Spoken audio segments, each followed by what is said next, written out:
So look, if you want to grow your wealth, your income, and increase the amount of time off, then these are the shortcuts that can help. Welcome to the Wealth Creation Podcast.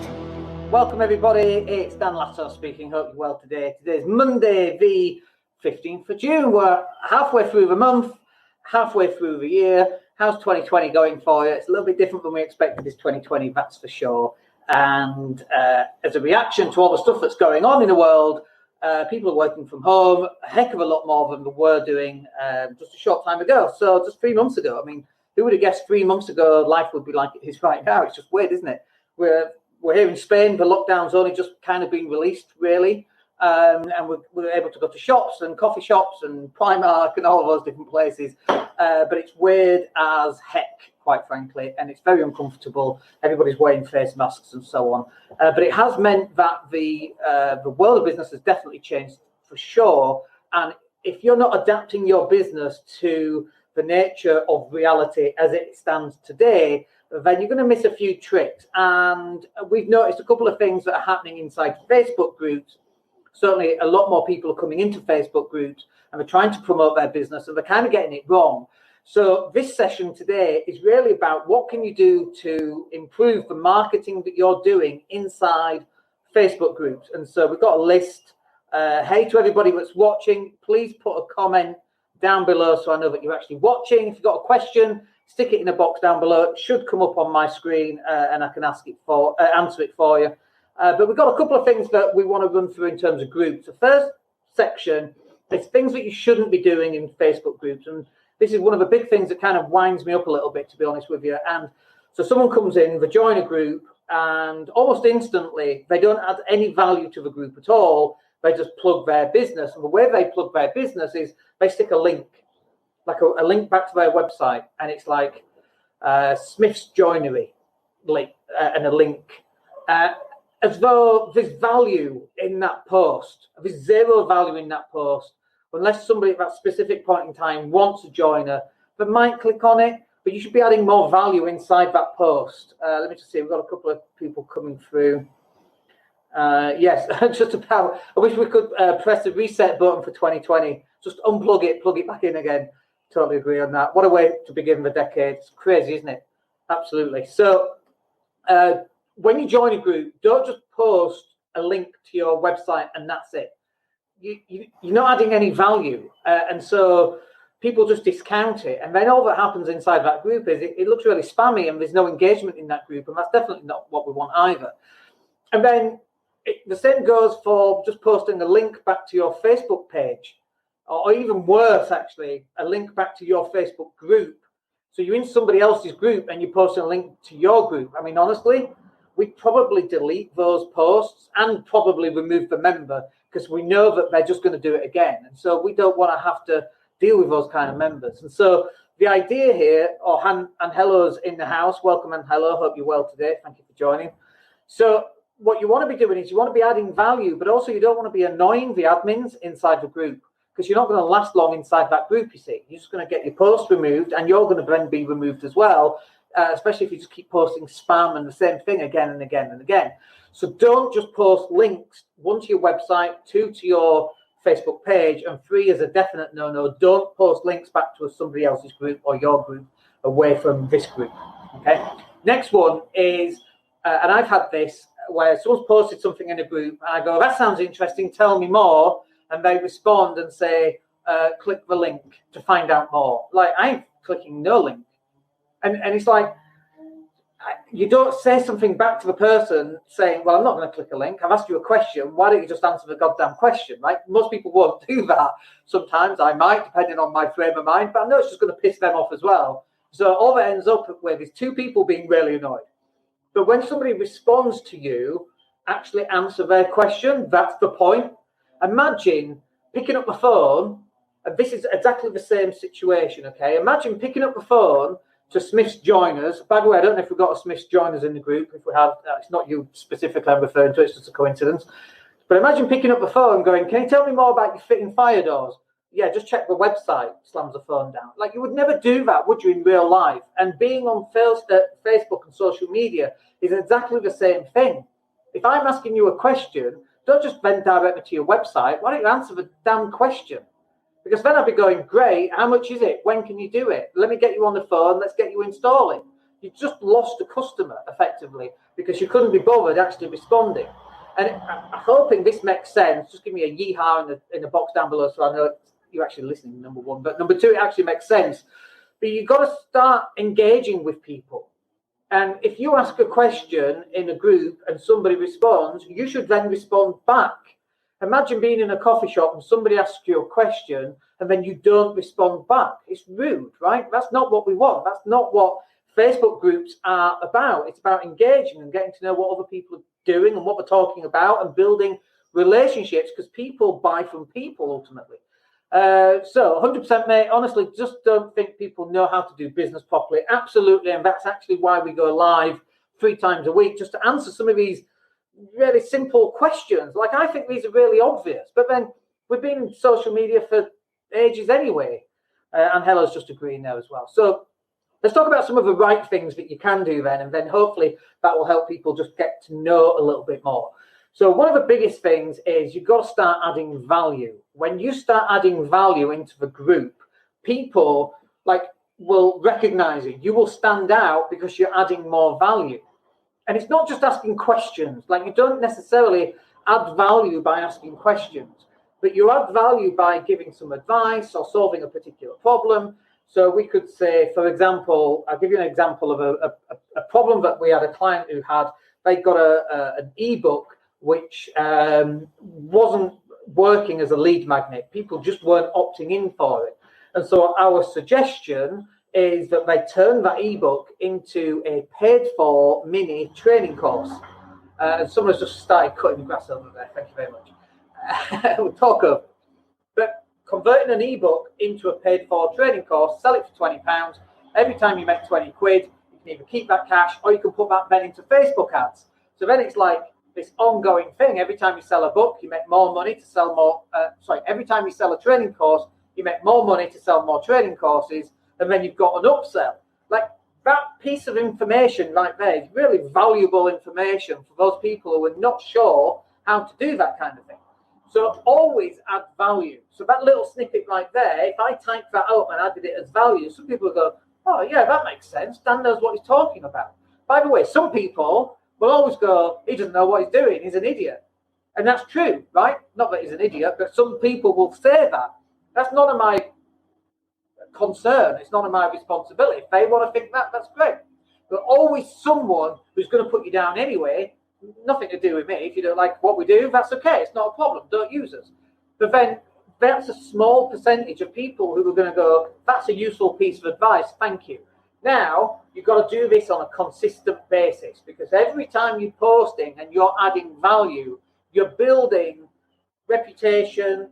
People are going to know you. They're going to like you. They're going to start to trust you. Now, it's not going to happen on one post or 2 posts or 3 posts. You have to be consistent in that group. So, like, for example, we go live 3 times a week. Do you think we build consistency over time? Absolutely. And do you think as well, by the way, I believe in polarizing people. They're going to hate you or they're going to love you. They're going to hate you or they're going to love you. I believe in, if you want to hate me, great. You never do business with me. You never get me on the phone. You never waste my time. Awesome. And then conversely, you're going to have those people who love you and they're going to go, wow, that guy's awesome. I want to do business with him. Brilliant. Now we're going to get on the phone. Then we're going to close some business. Makes life so much easier than getting someone on the phone who doesn't like you, but they don't know they don't like you. Then they're wasting your time. Then they decide they don't like you. I would much rather do that via a video like this or by some content that people go, oh, I don't like him. He doesn't know what he's talking about. Or you're going to get people going, yeah, makes total sense. Next time I need that thing, I need fire doors in my HMO, house of multiple occupation. Next, I'm going to use Smith's joinery. That's exactly what we're going to do. Is this useful information, by the way? Let me know. Just put your comment in the chat box. Next thing then is, so number one then is you've got to start adding value in Facebook groups, not just posting your links and posting for the sake of posting, but actually adding value with a kind of in the back of your mind with a thought about building relationships with people, because people buy from people. So add value. Number two then is you've got to identify your target audience.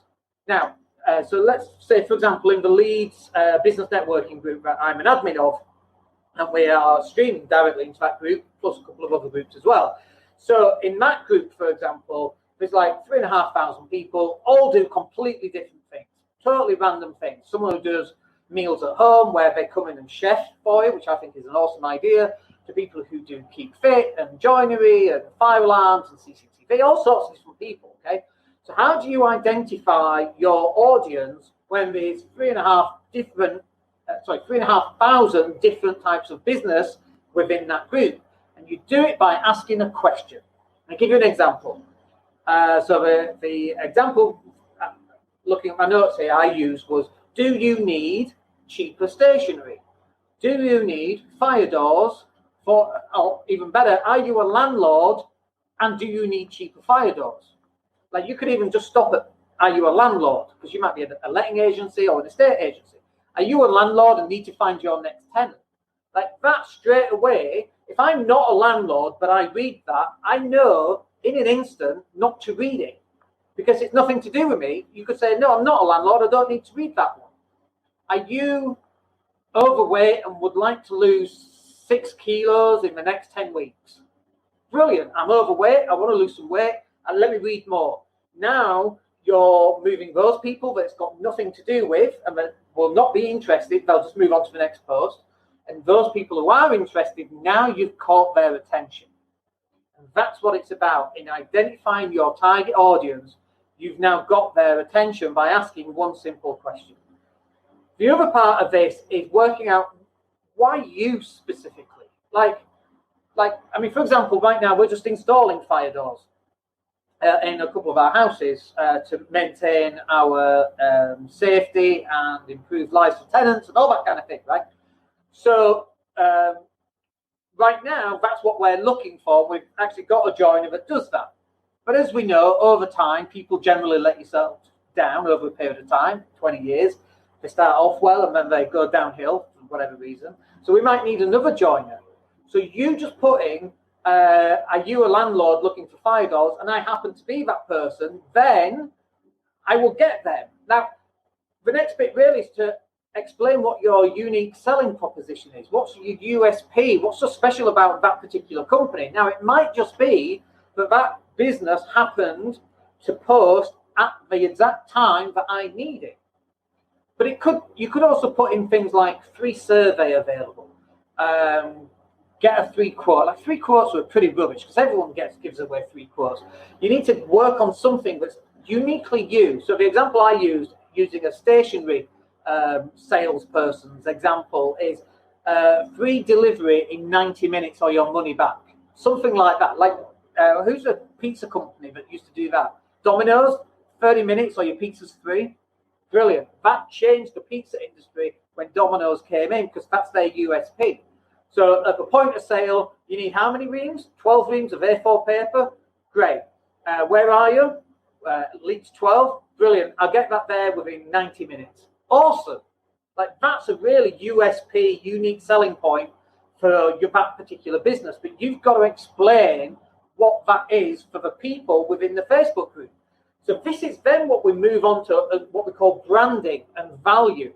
See, when we talk about branding, people think branding is, let me give you an example actually. I used to run a lettings agency 10, 15 years ago in Leeds. And Leeds United phoned us up and said, do you want to have your website address and your name on the billboard around a football match? I was like, well, why?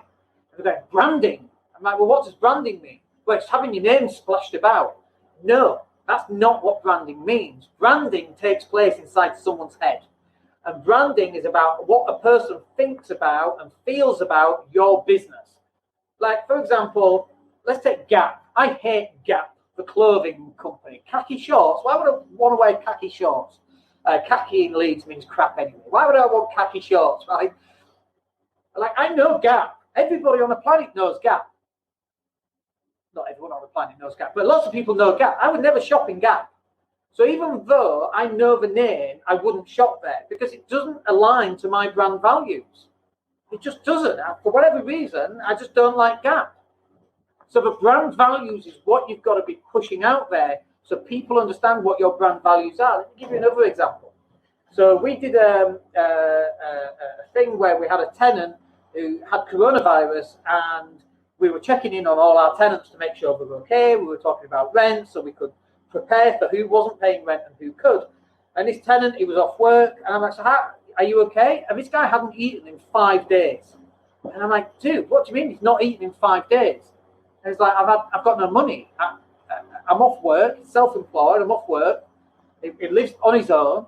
So we sent him like 30, 40 pounds, don't know how much it was, but we sent him a bit of cash. And we actually sent it to his sister, who went to the shop. She's got no money either, bought him a food parcel, and then we put that out there, right? And then we explained that to one of the other groups that I'm in, and people going, that's a really nice thing to do. And I agree, it is a nice thing to do, and it's what we should all be thinking about doing. But right there, that establishes our brand in one kind of situation, not having a name and people recognizing our name, but people knowing what we do for people who are maybe less fortunate than we are.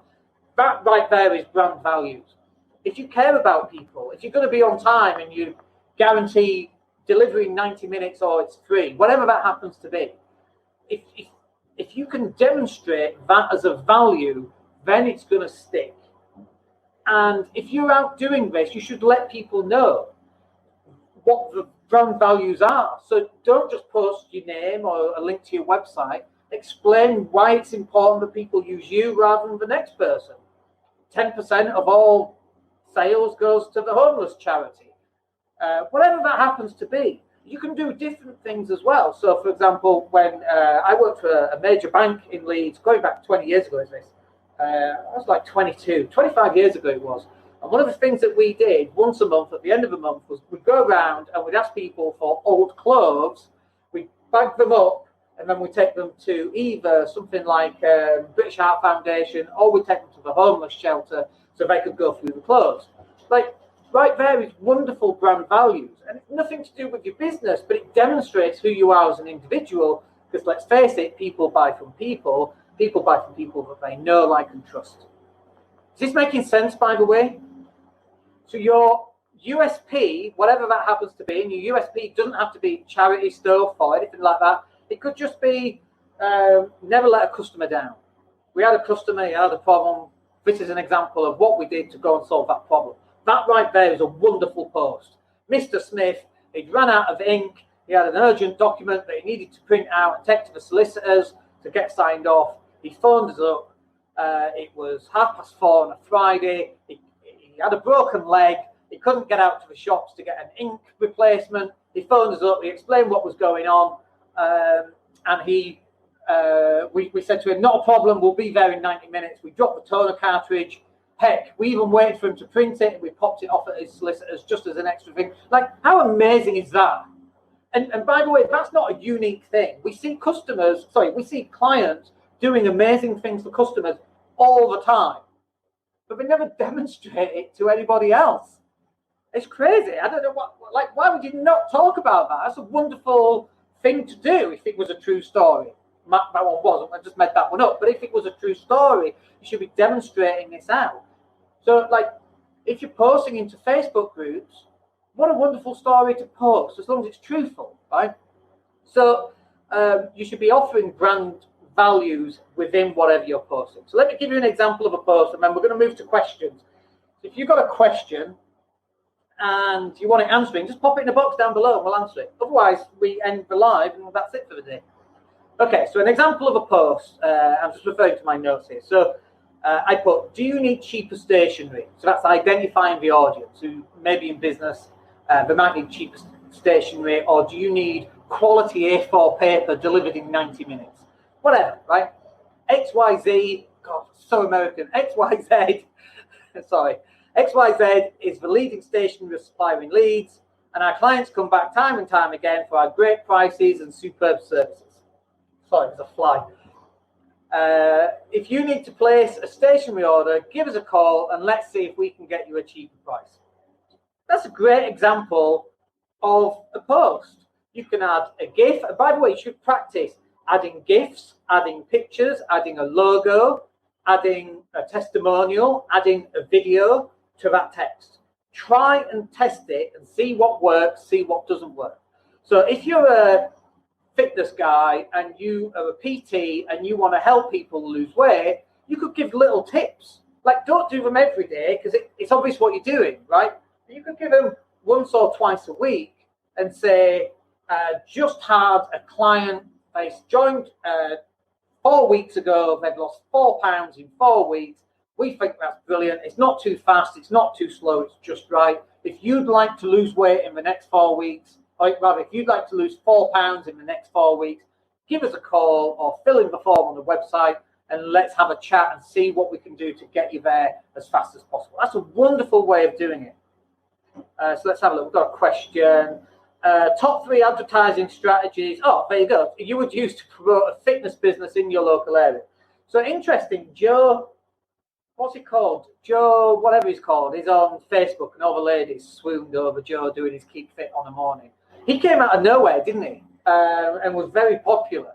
So it's like what you could do is you could do a 30-second video or a 1-minute video. This is a pre-recorded video. If you going saying something like, okay then guys, you don't need to work out for 45 minutes. If you just do, I don't know, 30 seconds of star jumps or burpees 4 times a day when you're just hanging around and waiting. Joe Wicks, thank you. If you're doing star jumps or burpees 4 times a day just to fit it in between your busy schedule, that's the same as doing a 10-minute workout on an evening. Whatever, right? That's one way of doing it, and you're demonstrating a 2-minute video of what you could do for stomach exercises, let's say. That's number 1. Number 2 is you could give people different examples of food that's easy to make, that's delicious to eat, and that can be cooked within 10 minutes. Brilliant. That could be a whole series, by the way, that you record on your mobile phone, and you record 20 different videos.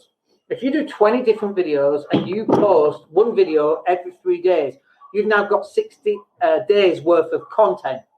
Then you write the text, then you have a link back to a web form. Now, and I'm going to draw this up, by the way, because I'm not drawing anything for ages. So this is how it works. You go onto Facebook, Insta, and LinkedIn. These are different social media platforms. And you have a video with some text and a link. That's a link. I don't know why I've drawn it like that. That's a link. And then let me put a box around it. So that's on Facebook. This is your post. You have a video, you have some text and a link. People click the link and they go onto your page. And on this page, it could be another video saying welcome. And then you've got a box saying fill in your form. That's a lead right there. Literally, that's a lead. That's how you generate leads. If you just post this link here on Facebook with nothing else, that's not a lead. How does that link get from there onto your website and people have value and they can see value? It doesn't work, right? What you've got to do is you've got to warm people up. You've got to make people know you. You've got to get them to like you. You've got to get them to trust you. If you don't do that, and if you're not doing it consistently, people never land on your website. And the first thing that people I see try to do is they put a link on Facebook saying, buy my stuff. That doesn't work. Has that ever worked? Mail order, maybe 20 years ago. But even on mail order, they do it like this. I don't just put an address to send £5 stuff. That's not how it works. You've got to warm people up. You've got to give them a reason, add value. Then you drive them to the first step. So this is step 1, which is get an opt-in. And then you can move them to step 2, which could be a sales page. Maybe. But it also could be that when you get people on an email, you've got to email them 4 or 5 times. Right? And then now you're starting to build up trust, knowability, likability. You're now being consistent. People know who you are. They understand your brand values. It makes the sale here so much easier. And yet what we see people just posting links and then wondering, social media doesn't work. You're right. Not doing that. Have we got any more questions, by the way? Because if so, then I will answer them. And if not, do you like my diagrams, by the way? Look at the state of that. It's appallingly bad, isn't it? My handwriting's always been bad. I thought it would get better when I did it bigger. It's not. I don't think there's any more questions. We'll give it a minute because you might be typing. Let's have a look. We've got one. My business approach is trying to work over telephone more than email to build a relationship. What's your thought on trying to get offline more? So yes, good question. And I've got a couple of answers for that actually. So let me wipe this, because I'm not saying that you shouldn't be on the phones, because that clearly is going to help. But people make some mistakes, okay? The first mistake that people make is they try and automate everything, including the really important bits, which is actually the bit that you shouldn't automate is the bit that's going to make the sale, right? Which is the human interaction. Can never be automated, by the way. As much as people want to automate, they automate everything, and then they even automate the sales process, which actually needs human interaction because they want to save time, but they would make more sales if they got on the phone, right? So I think that's really good. And I know, by the way, that my head's just kind of popping over text, but we'll leave it on for a little bit. So I just need to be taller, don't I? So what I would do is this. For every phone call that you make, so let's say that you make, I don't know how many calls you make. Let's say you make 20 calls. One call, let's do the maths on this actually.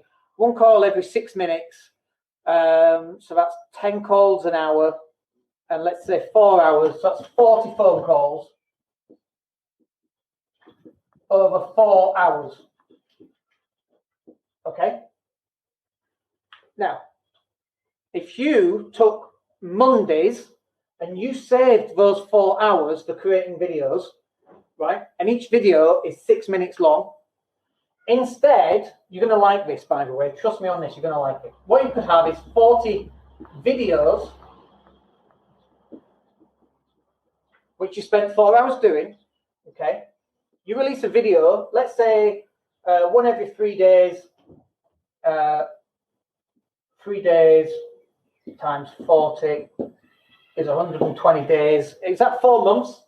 Yeah, 10 videos a month, is that right? I don't know if my maths is right.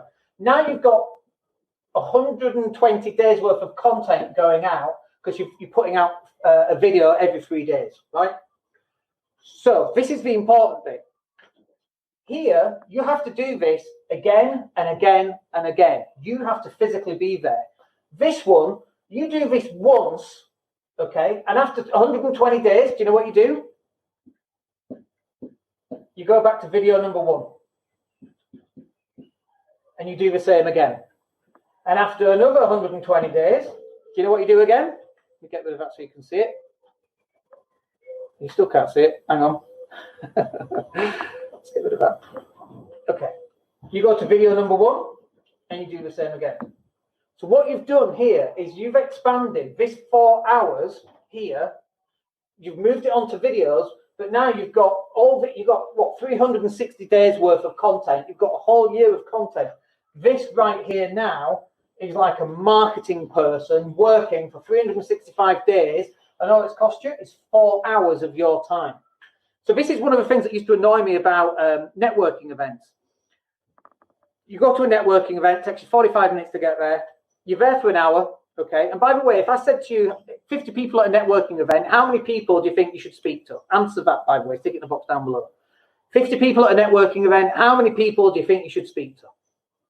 I'll come back to that if I remember. Stick your answer in down below. So, 45 minutes there, an hour at the networking event, 45 minutes home, so that's 2.5 hours. How many videos can you do in 2.5 hours? About 25 videos, okay? So now 25 videos, you post those out, and let's say you get 100 views per video. That's 2,500 views. If you, somebody's just put a networking event, you should speak to all of them. Absolutely, you should be speaking to all of them. I'll give you the spiel that you should use in a minute about that, by the way, because I've used it many times. But if you're doing 25 videos, okay, and you've got 100 views per video, that's 2,500 people have watched those views. Now, you've gone to a networking event, or you're creating 25 videos. The networking event's got 50 people. The videos have got 2,500 views. Which one's better? Now, actually, both is the answer, right? Because it's not just networking, it's not just videos. Do the videos. I mean, I've done networking events, and I've gone there, and people like looking at you like I kind of recognize you, and then they come up and speak to you, and as soon as they hear you speak, they're like, I know who you are. I watch your videos. And I had this in Leeds. We went to an event, talking to this lady, and she's like, you sound really familiar, and I can't work out why. She looked at my name badge. She's like, I got it. I listen to your podcast. Let me go get my friend and introduce you. That's crazy. Literally, I walk in, not famous, but definitely felt famous. Someone comes up to you and goes, I know who you are. It's really weird, right? And so you should be using that in your business. That's not to say that you come off the phones entirely or anything like that, because you can't automate the bits that shouldn't be automated. You automate the bits that should be automated. The bits that should be automated is marketing. And by the way, when you're creating 40 videos, we call these assets. These are marketing assets. Remember, an asset is something that puts money in your pocket, okay? A marketing asset is something that drives leads to your website or puts leads in your pockets or puts leads into your sales process. Let me give you the spiel for networking events. Okay, so let me call you Bob. Hey, Bob, I'm Dan. What do you do? Let me see, is that right? Is that what we do? Yeah. And Bob will say, I'm an accountant. And I might say, great, Bob. And what's your biggest problem in accountancy? Is it getting more clients? And Bob might go, actually, no, we've got loads of clients. The last thing I've got clients coming out my ears. The last thing I need is clients. And I go, okay, Bob, well, I'm a marketer. And you're clearly doing very well on your marketing. But there's loads of people here in this room that are probably struggling with their marketing. So if it's all right with you, have you got a card? We'll keep in touch. But let me go off and speak to some of the other people who are struggling with their marketing. Great. Bob's happy because Bob knows I'm not wasting his time. Bob knows what I do. It's not a good match. I know what he does. So if I need an accountant later on, brilliant. Now that's Bob gone. And now I'm on to the next person. Hey, what do you do? What's your name? What do you do? My name's Janice and I'm a virtual assistant. Brilliant, Janice. What's your biggest problem in your business right now? Oh, getting bloody clients. Great. That's exactly what we do. Maybe we can give you some pointers. Yeah, that'd be awesome. I'll tell you what then, Janice, how about I speak to you Thursday at 11 o'clock? Have you got a card? I'll give you a call, spend 10 minutes on the phone, see what we can do just to help. Yeah, brilliant. Thank you, Janice. Look, there's loads of people here that I want to go speak to as well. Other people are struggling with their marketing as well. It's a common thing. So how about I speak to you on that Thursday? Have a nice evening and we'll speak to you then. Brilliant. Done. Thank you very much. 30 seconds per person. Got around the entire room. You're qualifying people in or out depending on how you can help them or if you can help them. Like, you're not there for a holiday. You're not there for a holiday. You're not there to speak to the same three people that you spoke to last month and the month before and the month before. You're there to network. You want to speak to the same people again? Get on the phones. Hey, Bob, we met last week. Should we meet up for coffee? Yeah, that'd be awesome. Now you're starting to build a network and people get to know who you are. Have we got any more questions there, by the way? Did I answer that question about being on the phones more than email? And there's a comment in here. At what point do you grab the beer after all this work? Whenever you like. But you see, if you build relationships, people will want to go out for a beer anyway. I've done networking events, okay, and just all your mates are there. And not mates, but people from work, and you get to know them, and they introduce you and so on. Brilliant, I answered that. But there's just something else I want to add on to that question about the phone calls, because this is what's really important. Because the phone call is a different section of your business. So, and I'm not going to give all of this, because this is part of some of our paid-for content. But right here, you've got marketing. The phone calls aren't marketing, okay? You might, unless it's a cold call, then it might be marketing. But I hate cold calling, by the way. And then you've got sales calls. These are two different things, right? So you might have a marketing call, I'll give you that. Or you've got a sales call, but they're two different things, okay? And you need to treat these as different things. And people try and do videos and have calls. This is the first time I've ever drawn this diagram, by the way, so I'm making this up as I go along. But you'll understand why. And this is the mistake that I see people doing. They see other people who've got sales videos, and they're trying to use video to get a sale. And they fail, right? It doesn't work. Videos shouldn't be used at the point of sale. Videos should be used in marketing. That's the whole point. Then you should have a call to action. So if I watch a video, they'll go yes, they click a link, they fill in their email address, maybe their telephone number, maybe go to a booking system where they can book an appointment in your calendar. Then from there, they get onto a sales call, right? What happens is people are going, they use video for marketing and then they try and use video for sales. And then they wonder why that stuff doesn't work. It doesn't. Automate the bits that should be automated, marketing. Be a human for the bits that people want that human interaction, sales. Is that making sense? So calls definitely have a place. And by the way, not everything's black and white. So you might have marketing calls. You could be cold calling. But this is the mistake that people try to make on a cold call, is to try and make a sale off a cold call. How's that going to work? People don't know who you are. They don't like you. They don't know you. They don't trust you. So your marketing should be putting people into a funnel of some kind so that people get to know you, get to like you, get to trust you, get to meet you. Like some people watching this, I have no idea who's watching this or who will listen to the podcast or who will watch the YouTube video. I guarantee in 6 months' time, when I'm able to leave Spain and come back to the UK, we're going to run a networking event. What's going to happen at that networking event? I'm going to be stood there talking to someone and there'll be other people waiting to speak to me. Imagine that. People waiting to speak to you at a networking event. Imagine, I heard this saying once, walk into a room where everybody knows who you are. Imagine that. That's why we do stuff like this. So yes, I answered that question. Awesome. So that's what we want for you. But that on its own doesn't take place of a sales call, which might be, oh, Evan Bob, yeah, you want some marketing? Yeah, let's speak to you a week on Thursday, 10 o'clock, and let's run through. Let's identify what your problem is, identify what you've already done, work out where you want to go, and then work out the steps that are going to get you there. Let's have that phone call. But in 6 months' time, you're going to come up to me. You already know who I am, what I do, and just want to have a quick word about something. You know me. Probably you like me if you want to have a chat, and you trust me to some extent. There might be some extra work to do on that trust once we get to know each other a little bit, but that shortens that sales cycle dramatically. Most people that do marketing, okay, they're trying to sell straight off the marketing. That just doesn't work. It's 2020. Nobody likes to be sold to. Do you like to be sold to? I certainly don't. I don't know anybody who does. Like, you know, when you go into a car sales room and the car salesman with slick back hair, you know, his suit, and he's 22 and he lives at home with his mum and dad, and they're going, you know, oh, can I help you? Oh, no thanks. And when you go into a clothes shop, oh, can I help you? Oh, you're going to sell me something. Like, nobody wants to be sold. So don't sell people. Build up knowability, get them to like you, get them to trust you, and when the time is right, then they're going to come. And buy from you at some point. Yeah, no one likes to be sold, but they love help buying. And actually, some of that, you know, that question in a sales situation for a sales assistant, let's say in a shop, can I help you?